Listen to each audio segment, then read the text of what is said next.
എല്ലാവർക്കും നമസ്കാരം. 2026 വിഷു ഫലങ്ങൾ. അനിഴം നാളുകാർക്ക് ഈ വരുന്ന വിഷു ഫലം ഗുണങ്ങളും ദോഷങ്ങളും ഇടകലർന്നതായിരിക്കും. എല്ലാം വിചാരിക്കുന്ന പോലെ പെട്ടെന്ന് അങ്ങ് നടക്കണമെന്നില്ല.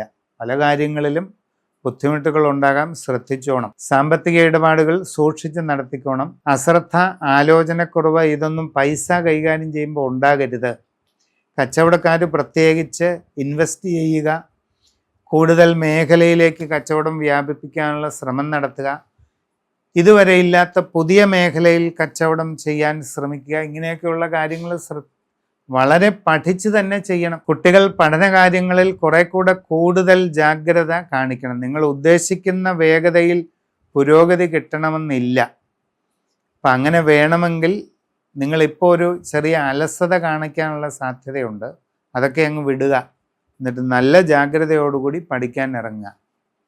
ആവശ്യമില്ലാത്തതൊന്നും ചിന്തിച്ച് മനസ്സ് കാട് കയറരുത്. പറഞ്ഞ മനസ്സിലെ അനിഴം നാളുകാർക്ക് അസ്വസ്ഥതകളും പ്രയാസങ്ങളും ഉണ്ടാകാം. നിങ്ങളുടെ ഓരോ ചിന്തകളിലും പലതരത്തിലുള്ള അസ്വസ്ഥതകൾ, ആകുലതകൾ, പ്രയാസങ്ങൾ ഇതൊക്കെ വരാൻ സാധ്യതയുള്ള ഒരു സമയത്തിലൂടെയാണ് കടന്നു പോകുന്നത്. അപ്പം അതൊക്കെ നന്നായിട്ട് ഒഴിവാക്കണം.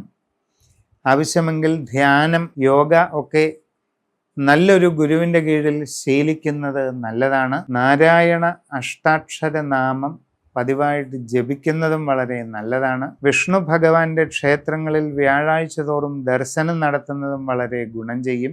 സമഗ്രമായി നിങ്ങളുടെ രാശിചിന്തയൊക്കെ ചെയ്ത് ഏറ്റവും നല്ല പരിഹാര കർമ്മങ്ങളൊക്കെ കണ്ടെത്തി അനുഷ്ഠിച്ചാൽ എല്ലാ പ്രയാസങ്ങളും മാറി നല്ല ഗുണങ്ങൾ ഉണ്ടാകും.